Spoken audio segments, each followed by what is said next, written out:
Hello again, everyone. Melth here, to continue my Baldur's Gate 3 challenge run, where, among other restrictions, I'll be doing no long rests, no healing potions for my party, trying to tackle every encounter with combat, and doing so in the hardest possible configuration of enemies that is available. Watch out for spoilers throughout this run. Alright, so we were looting this goblin-strewn battlefield for the gajillionth time. Can't slow down.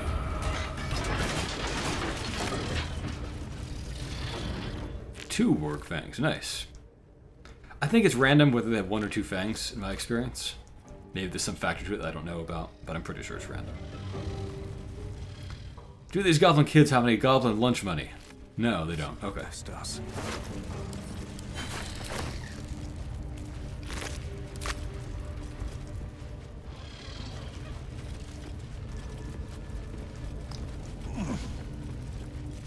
Yeah, I'll go through this prison level first, I guess.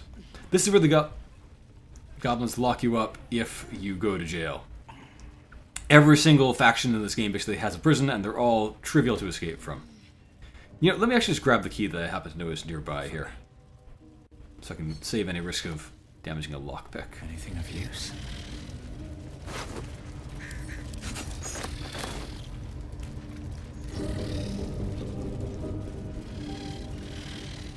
I don't remember the goblins here having much of anything that's too interesting.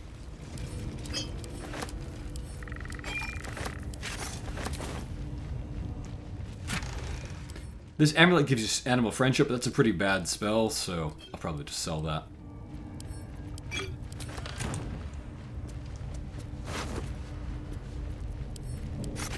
These boots are one that I kind of want to like, but I don't like dashing really when I can avoid it. And then the Wrath feature gives you damage with melee weapons, but I try to avoid melee attacks ever, so not too good. But I do like that they made all these different stacking little bonus effects, like Wrath or lightning charges or things like that in the game. It's an interesting new mechanic to add. Alright, in we go. I think the smoke powder bomb is grabbable from over here, which makes it pretty easy to break out.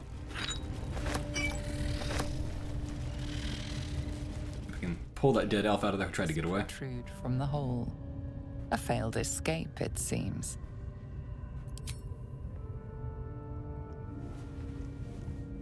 The body comes loose, revealing a tunnel. Perhaps you can escape where he failed.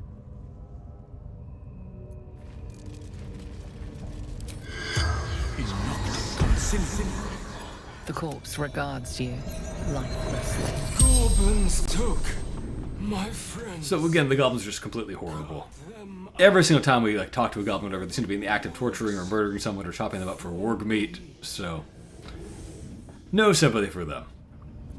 Digging too quickly. Felt tunnel. I'm surprised the goblins didn't just, drag him out and chop him up for warg meat, but I guess they're pretty weak, pretty lazy. Warg meat. Taglin, carpenter, father of two, heading to Baldur's Gate. Didn't hear goblin patrol.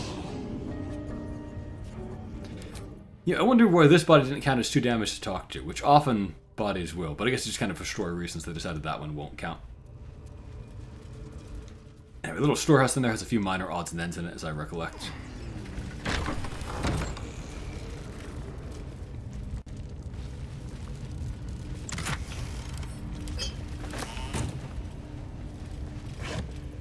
And I think the rest is just meat. So, off we go. We can loot these side rooms, then we can go off and knock out Minthara.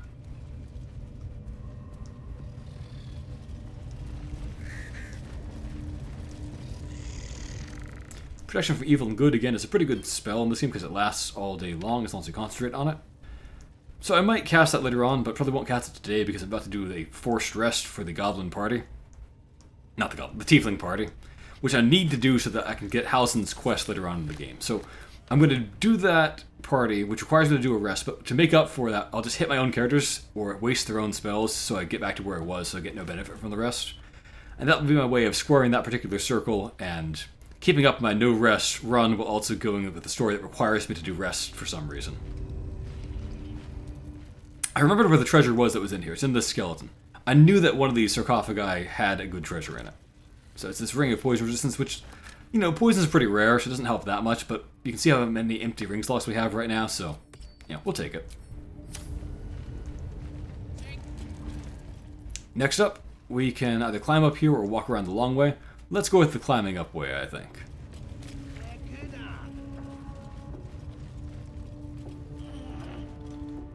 So that down there is a Scrying Eye. Moderately interesting enemies, I guess. See, besides looking like the Eye of Sauron looking through the Palantir, they are sort of the spies for Gortash. They're a device of his, it seems, to keep an eye out for enemies of the Absolute. And they're pretty hard to destroy because they have two features. One is they resist just a lot of damage types. They're weak pretty much only to Thunder, and Thunder is not a very common damage type. And even if you hit them with Thunder or any other damage, they also deduct 8 damage from whatever they take after they're halving or doubling. So that is really unfavorable. Even if you shoot them with a really strong attack like a Stargan, blasting away with his Gloomstalker special shot or whatever, you won't do much damage after it gets halved, rounded down, and then 8 is subtracted from it. Plus, when their turn comes up, they can turn themselves invincible completely. So, if you want to kill them sneakily, which you kind of do if you don't want them to report you to Gortash, who can then know that you're an enemy later on in the game, it makes sense to kill them off in one hit. And the way to do that, perfectly logically, is to take this levitating ethereal thing and throw it into a pit. That will instantly destroy them. Makes perfect sense to me.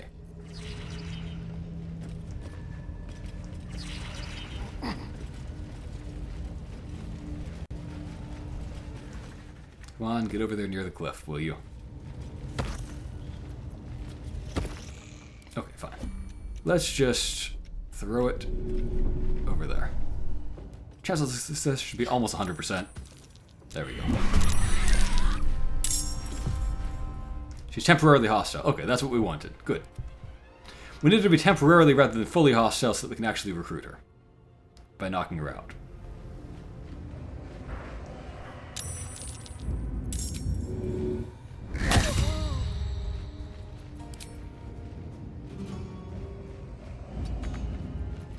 I don't like that she's all the way over there, of course. I'd rather that she was over here where we can get to her. But what can we do about that? She has pretty good saving throw because she's a paladin and has aura protection. Although, her wisdom isn't that great. I'm thinking about basically whether I can command her to approach or something like that. But the answer is probably no. Let us push her back into that corner there.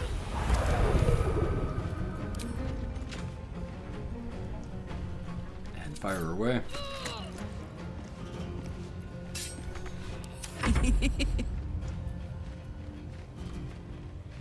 Under their noses.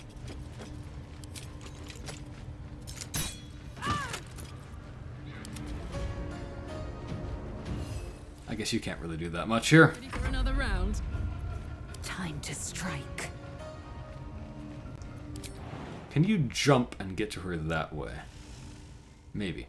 We need to knock her out with a melee attack in particular is the thing.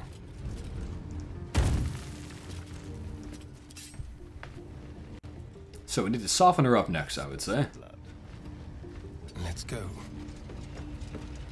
I don't want to use him for the job because he does this low VTR scores that does extra damage, which could probably kill her. So we should avoid that.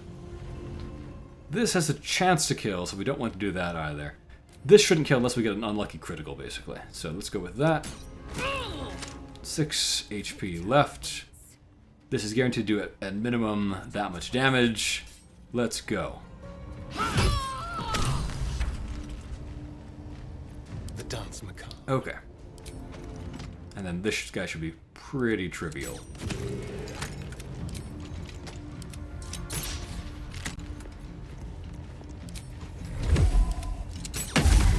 There we go. Let's get going. Light on my feet. Well, I think our characters are probably confused about what just happened there because we had no idea who this person was. But knocked out.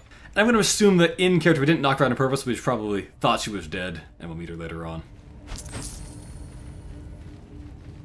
This is an item that I kind of want to like, but I never actually do. See, it electrifies the water. It does not make you immune to electrified water, so you take damage unless you have a way to be immune to it or resistant to it or whatever. There better be a soft bedroll in my near future. We're not resting, Astarion. Something good here. I hope. You're a surprisingly poorly equipped goblin boss.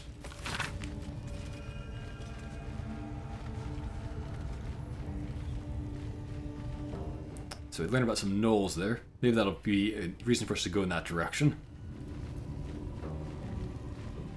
And there is a clue about some supplies that we already found. Alright, let's loot this body. We'll leave those pouches so she'll have them when she joins us, I guess. Fairy Fire is a pretty good effect usually, but we don't want to be taking this mace and then missing with it. So, I don't know. Maybe we'll give it to Astarion instead of his mace that he currently doesn't want to use anyway. This is decent light armor, although we have mage armor to compete with it for anyone who can't wear medium armor. Advantage on Constitution saving throws is useful for making concentration checks, so that is a serious contender at least versus mage armor. So I can't say it's bad. This is pretty good too. It is medium armor, so a lot of time I want to give it to someone like, Ballista and have him cast it, but I can't use it because it's medium.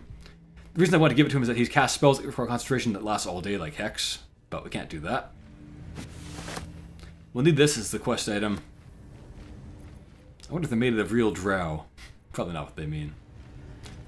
And, I don't know, we'll leave her with her clothes so she looks a little bit... You know what? No, she looks silly going to Catharec.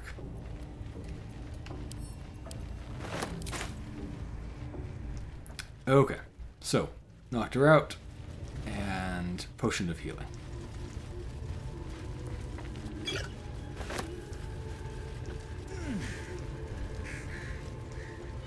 I'll give it a shot. Again, pretty much every book that we find relates to something that will happen in the game. Unlike, say, Elder Scrolls, where a lot of them are just kind of there to be lore. It's fine, it's, not as interesting as it could be if they were just kind of more expansion of the lore, but on the other hand, it is the Forgotten Realms. It's less interesting than the Elder Scrolls universe, so... yeah. Here's a little goblin poem about how Magloviet, who used to be their old god, isn't cool anymore, they're like the absolute better. For goblin poetry, it's not bad, and no one likes Magloviet, so...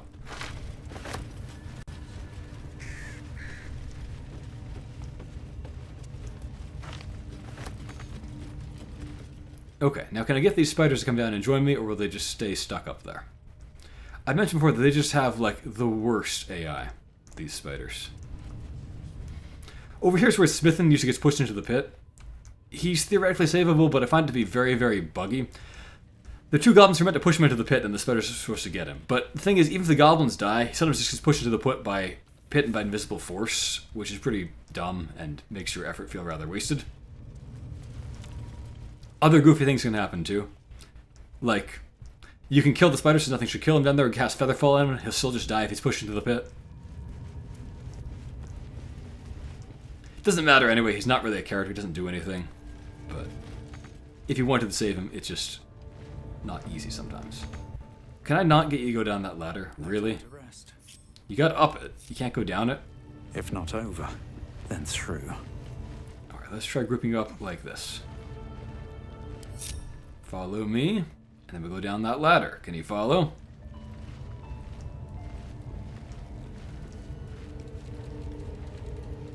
Really, guys? At least things have stayed interesting. Alright, I guess jump down. Path is interrupted, it says.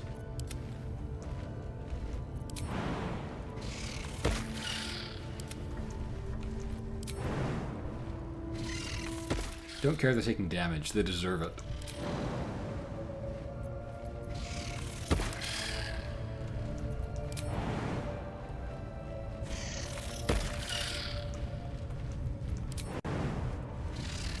Looking ahead. Alright, what now? Okay. Moving in.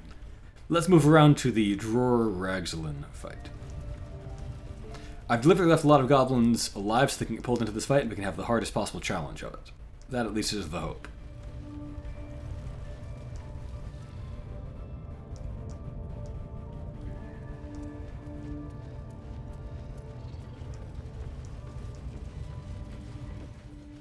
People have been commenting about a peculiarity in this cutscene up ahead here. I want to show two different versions of it. So I might actually back up here so I can just do it twice and just show a different way this conversation can go before this fight happens. So what I want to show you relates to the opening cutscene of the game, actually, and how I talked about in episode 1 the theory that I think is almost certainly true, that the Mind Flayer from that first cutscene is the Emperor. Now, one piece of counter-evidence people sometimes bring up is this next conversation here, but what I want to show here is that it actually goes very differently depending whether you talk to the upcoming corpse of a Mind Flayer yourself or let Ragzlin do it. You get almost a flat contradiction between those two different approaches. Let's go first and just see what happens if Ragzlin does it, then I'll just reload to that backup I just made, and then I'll do the actual fight, and I'll talk to it myself, and you'll see how different it is.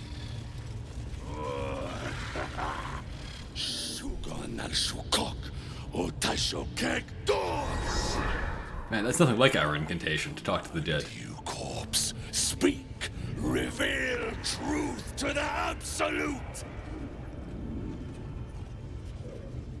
Maybe that's why it doesn't work. We just speak in Latin. Nothing. Must be reading it wrong. Suga na sukuk. The hobgoblin turns to you. I wish they just used made-up magic words instead of using Latin, as I mentioned before. You taste the ale on his tongue and the bile in his soul. The visions cloud your inner eye for a brief moment once again. You see the hobgoblin. So, each of the 3 goblin leaders here to talk to one of the 3 different chosen, which I think is kind of a little interesting setup. You know, Gut had spoken to Gortash, Ragzlin here had been talking to Ketheric, and Minthar was recruited by Orin. If it isn't another true soul. He doesn't speak his next words, yet they still rattle your skull from within. You ever talk to a dead squid? Now Once or twice. So, let's do this. Was this Mind Flayer that tortured us? This Mind Flayer's No, definitely not. They point out that it is small and in different clothes compared to the Emperor one. Fearsome creature even in death, but not the one that tormented you. Yet it too roamed the Nautiloid. It would have seen you. So then you'll see later on, once we've done this and reloaded, that that's almost but not quite contradicted by the other version. I reckon the killer nabbed it and scooted off to that looter camp. We find who killed it, and we find who took that weapon. I don't know why they would call the druids and whatnot looters. Maybe they mean the tieflings, but they're not looters either, so... Strange characterization. But that of the artifact you carry. Somehow, it's afraid. This is intriguing to Ballista, of It does course. not want to part from you. It does not want to fall into the Absolute's clutches.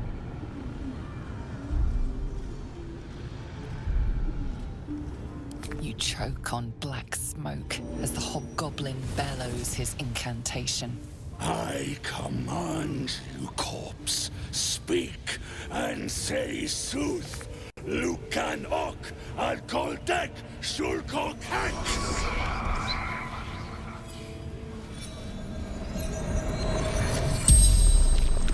The hideous corpse rises, tentacles writhing. Your heart seizes.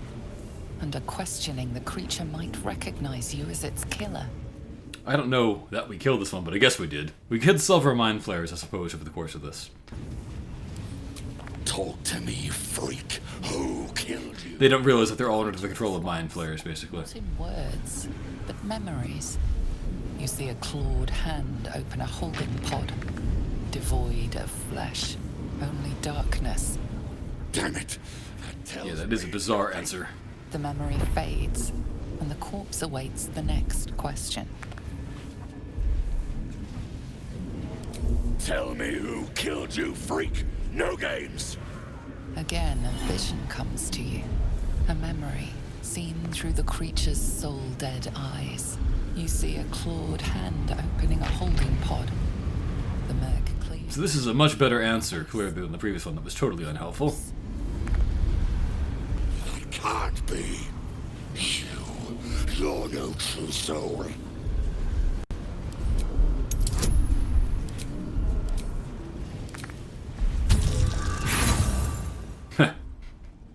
Notice that favorable beginnings has been upgraded too, because it's based on our proficiency modifier, so it went from +2 to +3.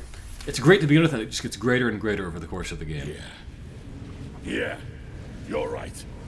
You're a real, true soul. I felt it. The corpse collapses, silent once more. No, no! I'm not done! Man, goblins, even hobgoblins can't do anything right. All of it.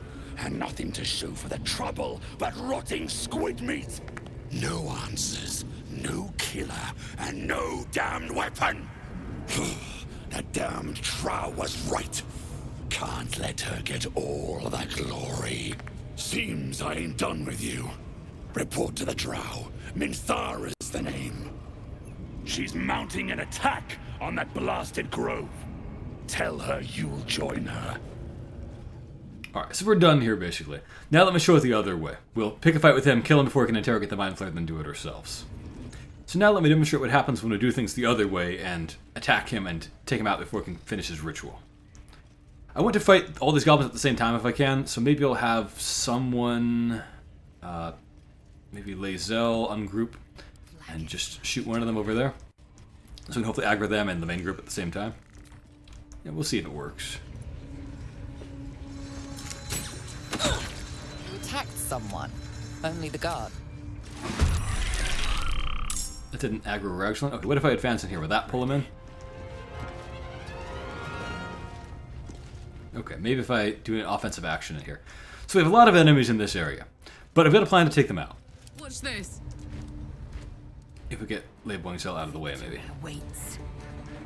So let's open up by firing a Void Bulb and that'll pull them all together. That's a great setup for any kind of powerful AoE blast. This should be able to hit all of them, potentially. Nice ritual you got there. There we go, that pulled them all in. Time to push my luck again.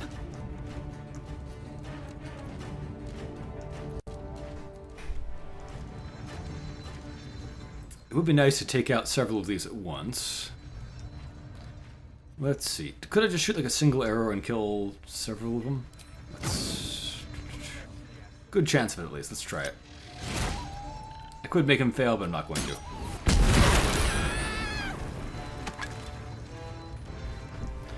Alright, so if I now charge in here, one nice perk of having multiple attacks is that thrown things take up only one attack. So if I now throw, say, a water bottle, which I might pass from maybe this inventory to that inventory, then throw that over there, I can get several targets wet at once. Only really Ragzlin matters. And then, Good.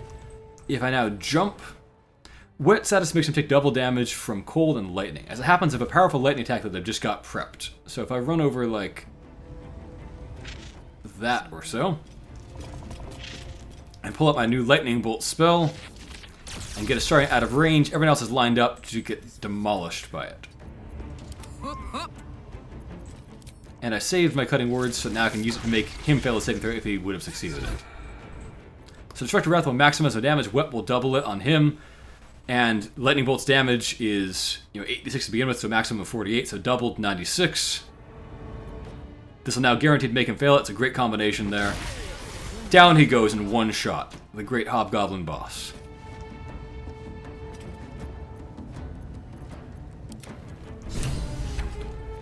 So, how do I take out these guys next? That warrior over there, he's not burning somehow, he's not burning. You might be able to just fly over and deal with that one, maybe. Or not.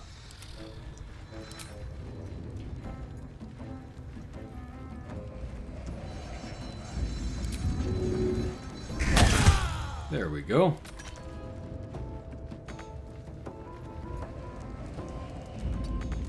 Ready for another round? So we're down to just a couple of goblins in here that should be pretty easily dealt with. I could have a Astarian dash back over there, probably, with like a bonus action.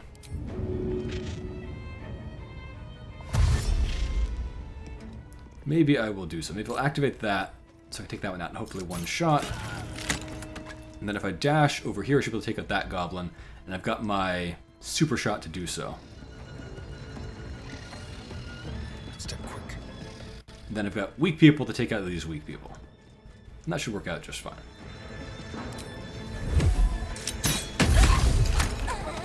Where do I go from here? You know what we could do, maybe, if anyone has an action left, or a bonus action to shove them in. There's a spider pit down there that'd be pretty funny to toss them into. Doesn't look like we actually have the actions left to do that, unless we succeeded with this guy, which is unlikely. Maybe better walk to where I can actually hit them both.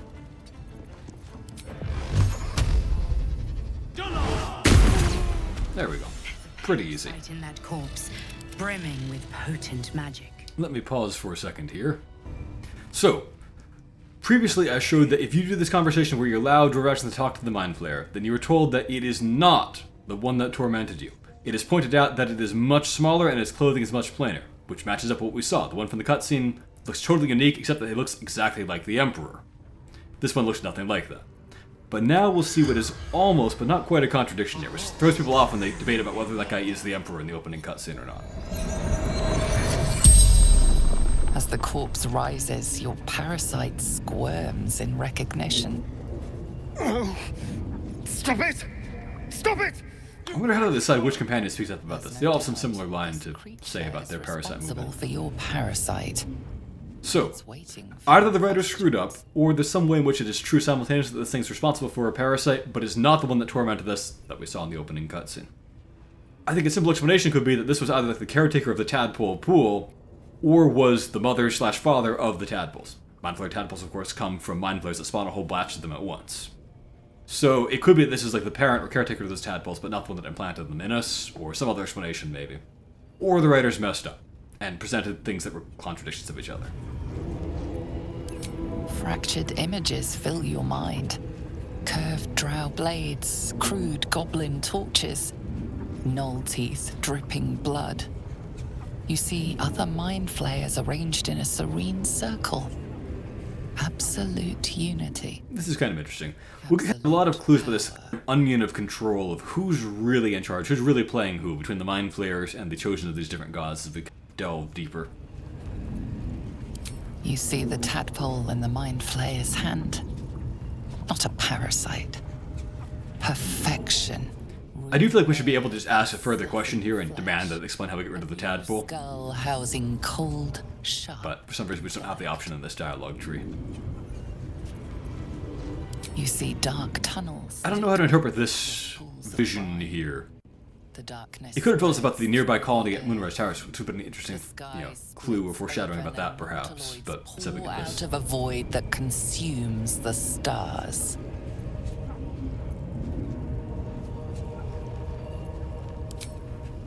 You see Dror Ragzlin writhe.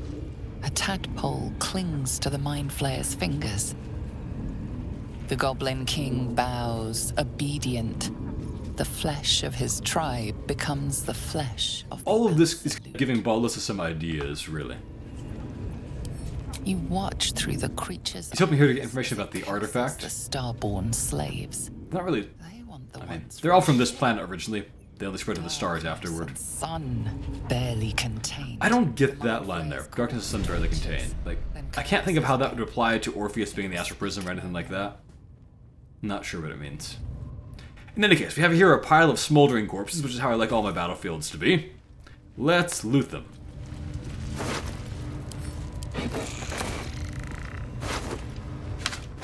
Void Bulbs, very useful. I mean, as we just saw last time with pulling those guys into one AoE blast and then destroying them. Magic arrows, very useful. Another Void Bulb.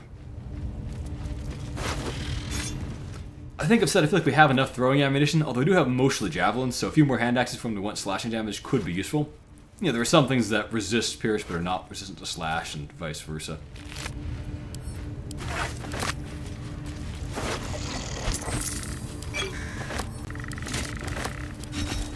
And multiple scrolls around here, so you can speak with the Mind Flayer yourself if you kill Dror Ragzlin, and also he has one to explain how he's doing this. So that's pretty good design, I think. This weapon here sounds pretty nifty, but is fairly useless. It just ends up being a pretty generic, Warhammer +1. It does have this perk here, Absolute Power, which is nice, but you can only use it once per short rest. I tend not to really value abilities that are only once per short rest because I just don't get many rests, so I don't really use weapons that have that kind of ability very much. Other than that, just typical Warhammer type stuff. I do like this description here. The hand-like brand being the symbol of the absolute and so forth. and obscuring the notches that signify hobgoblin rank. In hobgoblin society, they're very militaristic, and rank means a lot to them and so forth, so I just think that's decent symbolism about how he's rejected the old hobgoblin ways to embrace the absolute instead. And another Mind Flayer Parasite. I wonder what the true souls think when some of them inevitably die and parasites squirm out of their souls. Does that register with them? Do they not even notice that? Alright, here we can take Sonic Backless, which we've been building up to. It's not that great yet, but it will be. It scales up as enemies cast better spells, and as the whole party starts to have this. So, for now, it's just kind of a step in the right direction. We can talk to Ragzlin, but he really doesn't say much of anything. The corpse regards you lifelessly. We already kind of knew this, and he answers in very few words for some reason. Needs. Absolute. Binds. Obedience. And for some reason, we just can't ask him anything else. I'd love to ask him about the armored elf chosen guy, but we can't do that. I'd love to ask him about military stuff, but we can't do that. Just no options for some reason. I don't love that part, but I did like the Mind Flayer Speak at Dead conversation, so, a balance there overall, I would say. Let us loot some of these bodies over there.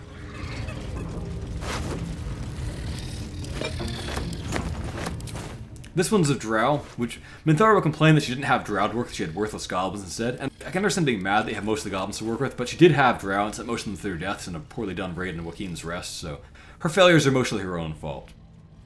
I also wanted to praise one thing about this fight. Down there, those giant pet spiders that are eating all the prisoners and whatnot that they throw down there. Maybe Minthara's former pets that then say that she's renounced Lolth if you talk to them. Anyway, it's just nice that you can see the danger up ahead there. It can maybe make you think about throwing goblins down there, or throwing to a Ragzlin down there, or him throwing you down there. So, pretty good, interesting design, I think, to have a pit that is not instant death, but is dangerous, that you can see up ahead of time as you're planning whether to fight this guy or not. I like that. We can kill those spiders, but from up here it'd be too trivial. I want to go down there where they have a chance to attack us at least, and then fight them, I think. Not that they'll be hard even then, but I think these boxes are all just full of food supplies that are probably not worth the trouble of looting. But this one has alcohol, so we'll take that. Seems simple. And then we have the key to this gate, so that's easy. And they're vast, enticing, huge treasure hoard that looks like it should have thousands and thousands of coins in it, but actually only has 500 somehow. Also, what's this? Everything blows up. It says empty crates, but actually they're not empty. They're still full of all this treasure. Just a minor oddity there. Yes. We already have several infertile iron, don't we, Korlak? This item, I assume, is left over from the original version of the temple before the Shar people and then the goblins wrecked it. It's pretty worthless, though, in my opinion. Maybe I'm missing something about it, but once per long rest, healing by 1d8, and the person falls asleep, even on a no rest run, that's not really useful. So I'll probably just sell that. And this one is, I want to like it for melee characters, but melee is usually not good anyway. And also, just it's very dependent on enemy formations, which I don't feel is ideal. Likewise, this one, it sounds nice to get momentum, so when you dash, you really get to dash fast, but I don't want to be dashing, ever if I can avoid it. I want to make enemies dash to me and waste their turns on that. I want to spend all my turns killing enemies or setting myself up to kill enemies better. I want them to waste their turns just moving. So I'll probably just end up selling that. Alright, now, there is a lot more treasure in this place. It really rewards exploration, which is great. In particular, basically every elevated surface in the entire building has treasure chests for some reason. To such an extent, it becomes kind of silly by the end. But let's go up there and start looting. Let's see, is there one over here or do I misremember? It's pretty dark, so it's a little hard to see. There's a grease ball. Alright. But then over here, treasure chests. Over there, treasure chests. Over there through that wall, treasure chests. Something good here. I hope. Magic arrows, sure, we'll take them. That reminds me, actually. I was thinking that I should probably start putting all my magic arrows into one bag for safekeeping, and just so I can not have several rows of inventory taken up by them. So let us put all these into some random pouch, and pass that pouch to Astarion, and then load them all in for him, too. We're probably going to just sell that one. I'll organize my scrolls similarly soon, but one thing at a time. I'll also probably pass a bunch of these weapons that I just plan to sell over to anyone else in the party.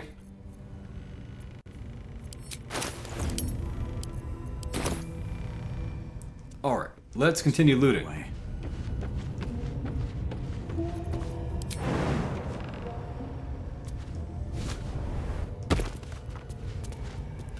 These high areas also make great ways to just have advantages in fights. You know, high ground, enemies can't hit you very well. It's, again, good design, I think. But once again, as I said before, it's also good that in this area, the goblins have ways to actually retaliate if you're on high ground, by knocking you off of it and so forth. Whereas many previous enemies were pretty helpless if you're up above them.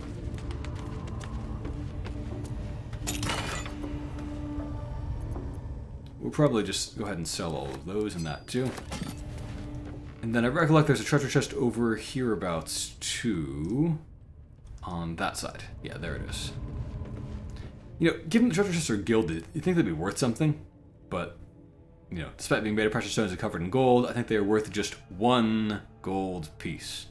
Very strange. Oh, is he not actually moving?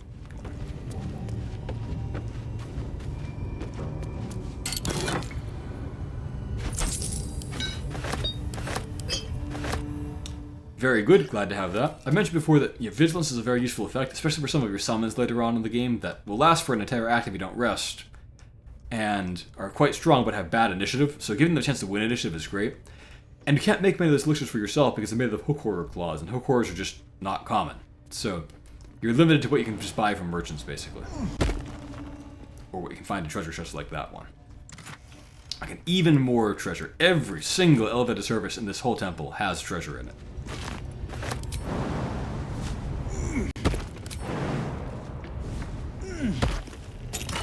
If the goblin horde itself is disappointing, at least there's major rewards for just exploring on these side paths.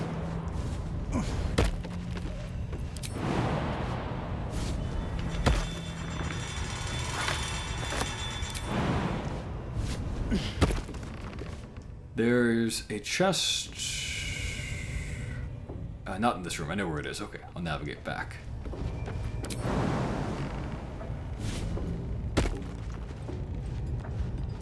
The Zendrum for some reason left valuables behind here. That's what I call sloppy.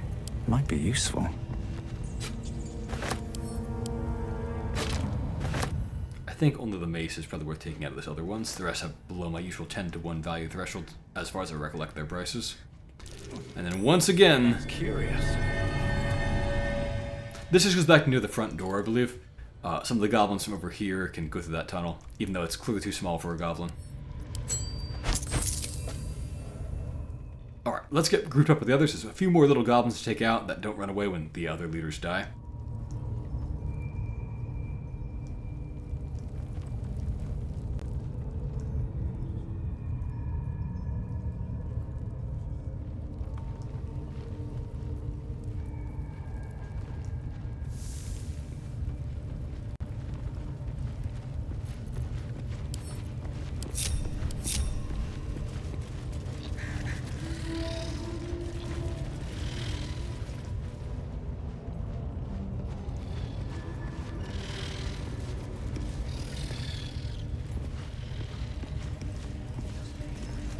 A few more bodies to loot here.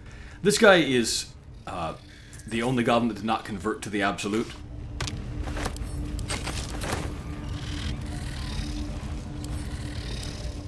The few more ones over there having a funny conversation. Let's see if we can listen in on it. With that kind of slander, I'll slice. Okay, this one's not the funny version. There's another part of the conversation that's pretty funny. I just love a good finger fly.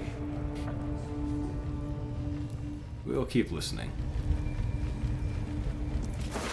Glad he has a smoke powder bomb. That's us for us now because we killed him too fast for him to use it on us.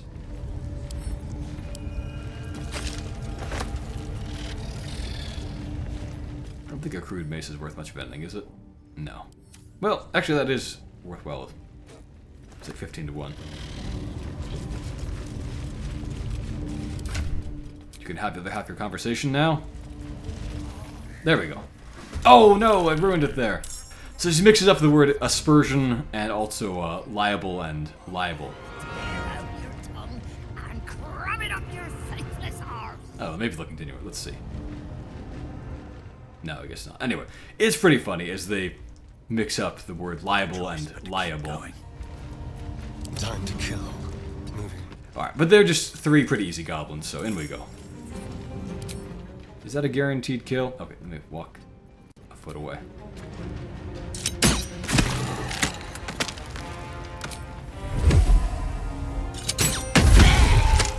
Goblins are just no match for us at this point.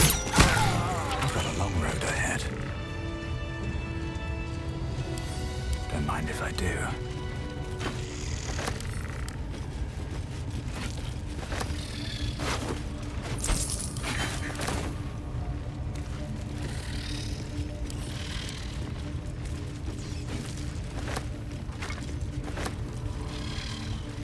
Time to press ahead. There's a booby trap on this cage here. It's hard to see just because, like, the coloring is the same as the bars.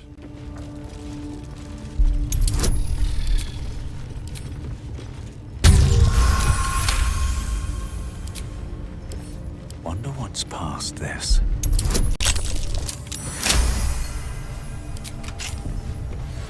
Before we let him out, let's talk to him. Praise his ever-bleeding axe.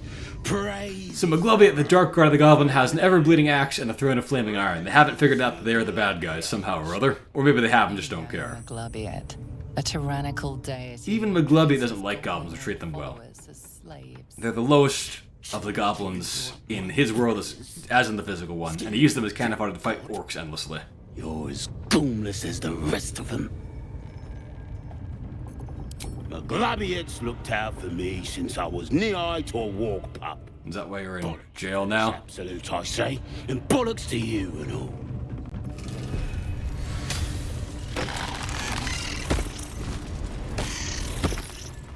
Ha!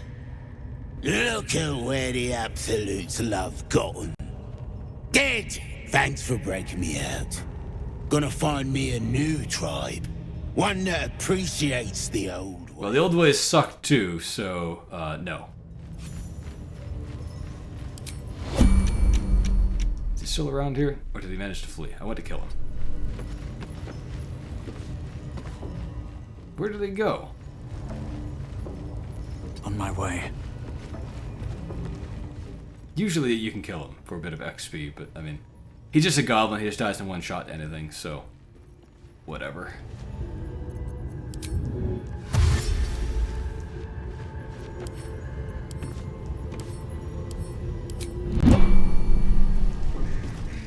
Alright, all that's left are the spiders. So let us go down and talk to those.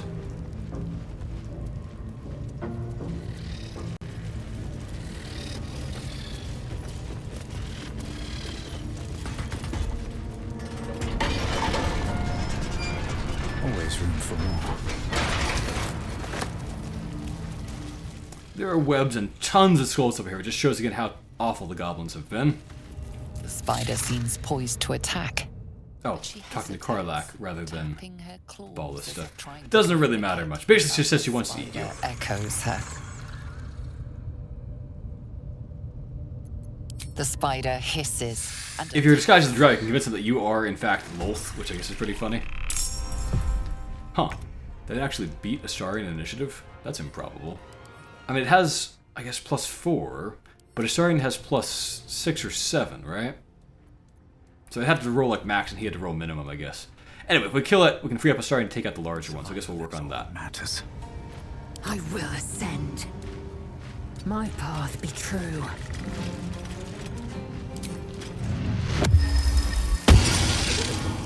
That is not worth using a cutting words on.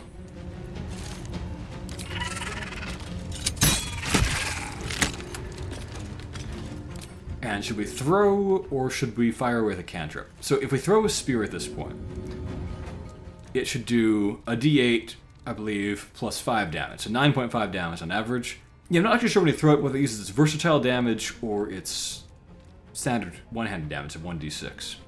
In comparison, if I throw a firebolt, it does 2d10 damage now. So, 11 average damage. So the firebolt should outdamage it a bit, either way.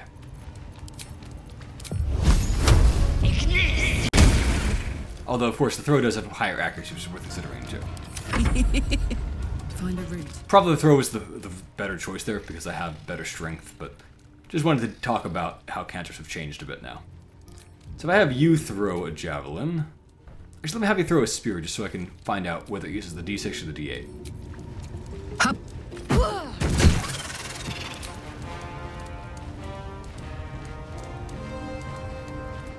D6. Okay, so it doesn't do any more damage than a javelin, actually. Other than that, its weight might help. Well, so much for peace. Hungry for the slaughter. Over here. Alright, if I turn on Sharpshooter and fire away with one of these random range attacks...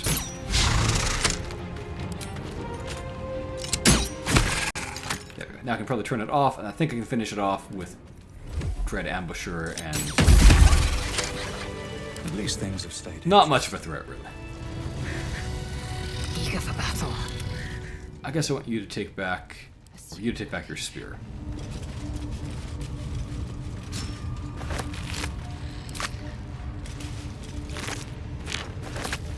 Let's get going. And with that, I think we're done here. Maybe I'm overlooking something, but I believe we've looted just about everything and killed just about everything in the entire complex. Let's go out and talk to Halsin and let him know about our job well done over here.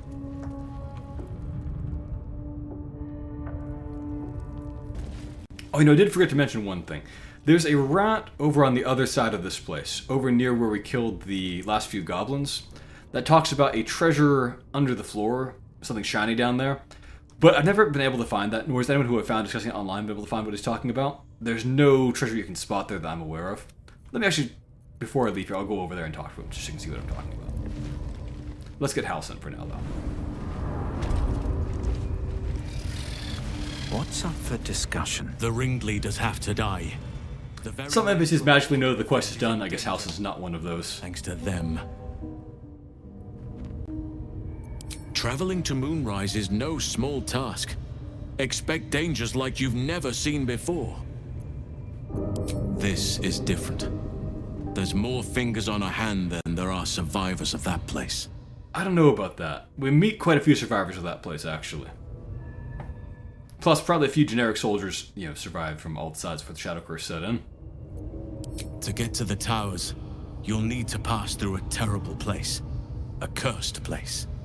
This curse shrouds everything in shadow. You will not find life. Well, this, of course, is immediately thinking of Shar. I mean, we've seen Shar worshippers left things in ruins here. You are twisted by the curse. They become shadow beings. Tormented.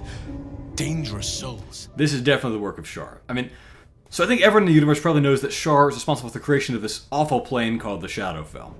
We shouldn't really even create it so much as just, take two perfectly good planes. I mean, well, perfectly good in the sense that they were their own planes of their own purpose. They both kind of sucked, but then jammed them together. There was the Plane of Shadow, which was allegedly neutral, but actually just full of evil undead beings all the time.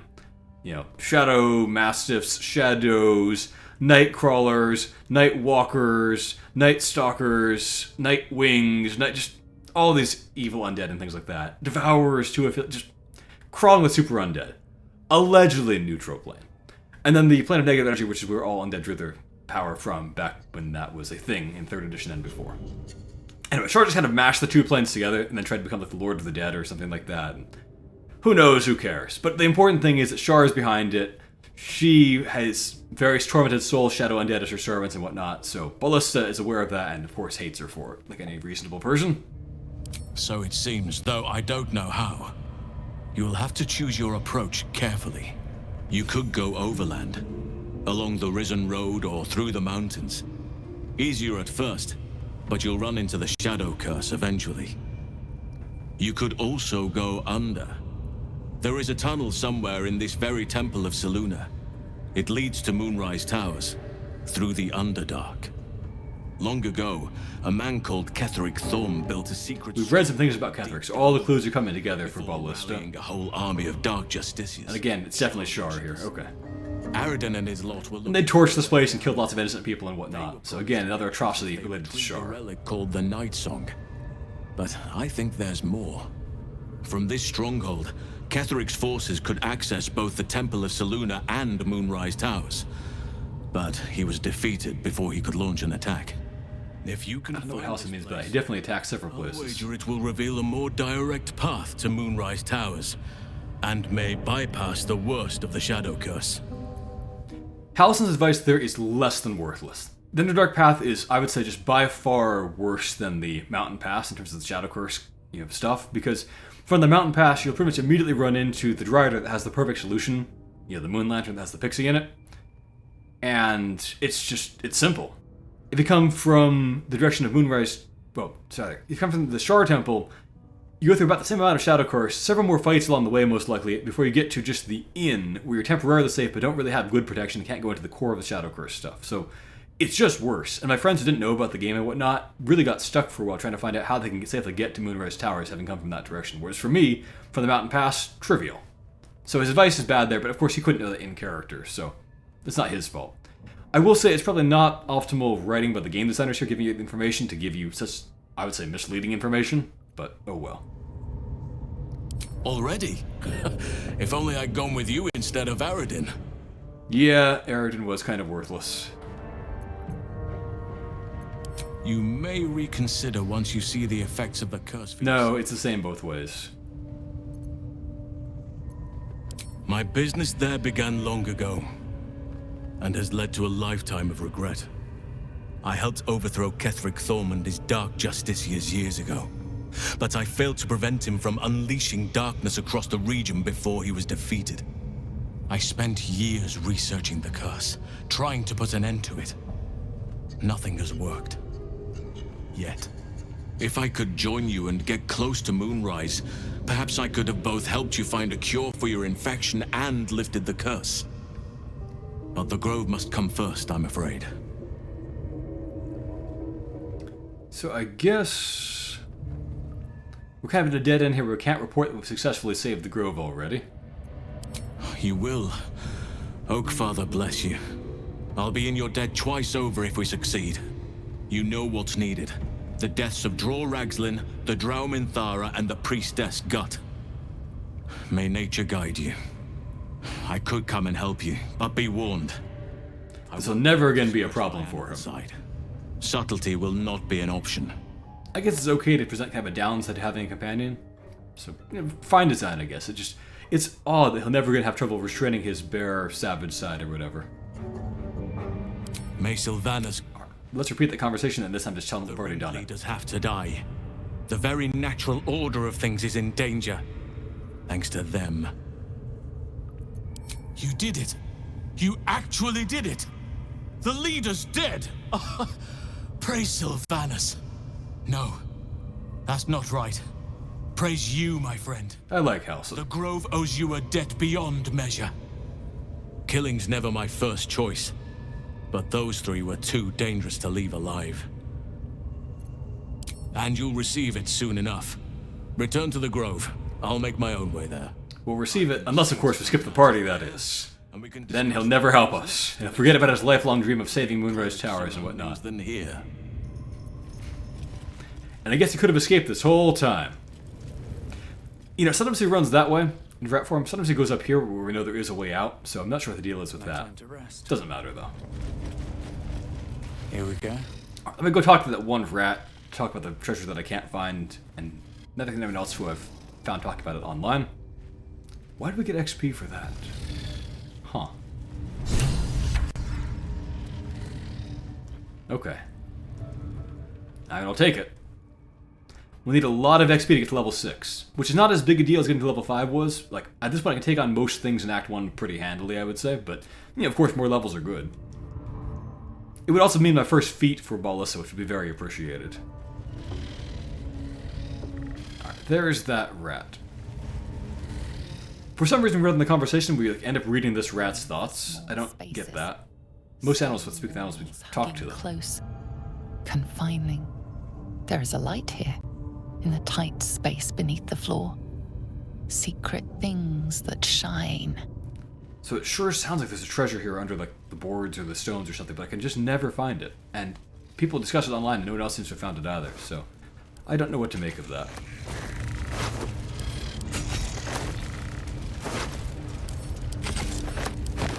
With that, I think we are off to the Emerald Grove.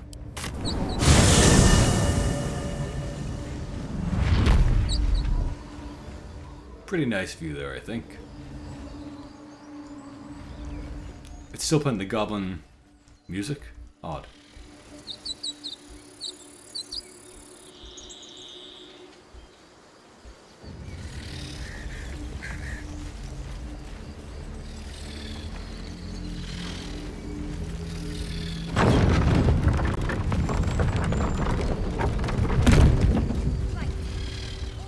Well, let's claim our reward here, and then we can pick up next time talking to the tieflings in more detail. A scout just reported. The goblins' leadership has been decimated. We might escape this place yet. And I hear you are the one to thank. I'm grateful. I took a collection from all of us. It isn't much, but you've earned it. It's not enough, but it's all we have.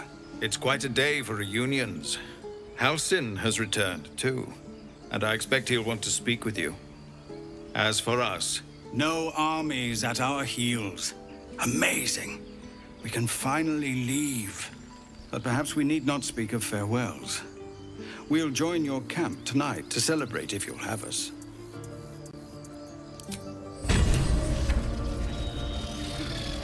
With the leadership dead, no attack will be mounted on the Grove. I am in your debt, my friend. Speak to Wrath. He will reward you. I guess I should take care of that too, so I don't forget. We already have the reward, actually. Might as well also report this truth to him too. Korga. Poor child. The Grove will be a dimmer place without her potential. But you are right. You had no choice. I failed her long before you arrived. The shadows could not have tempted her if I had taught her as I should have. But the Grove still stands even if she does not, thanks to you. Soon. Remember the dangers I told you about. There'll be plenty of time to face them. Take tonight to rest, recuperate, celebrate. Tomorrow... But again, he won't do that unless you go to the portal. The trials yet to come.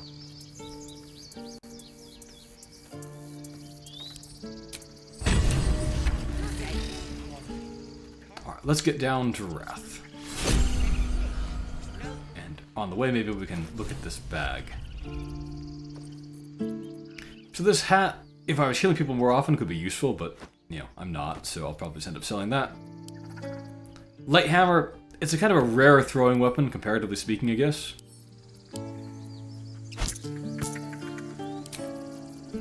But mostly pretty minor stuff. When you add up all the, the treasure we got from the goblins, the reward we get from the druids, and the treasure from the tieflings, it is a decent reward all in all, I think.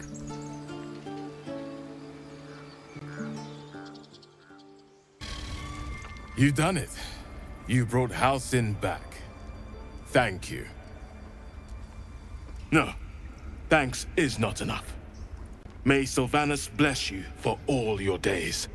I cannot imagine taking on a camp full of goblins was a simple task. To be expected. I'm glad you survived intact. And I promised you a reward, didn't I? Where is the rune?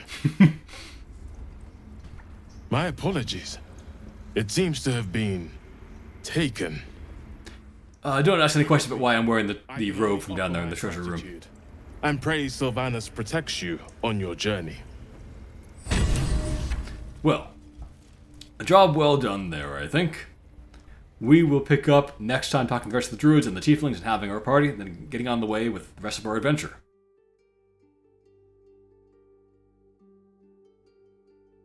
Thank you for watching, everyone.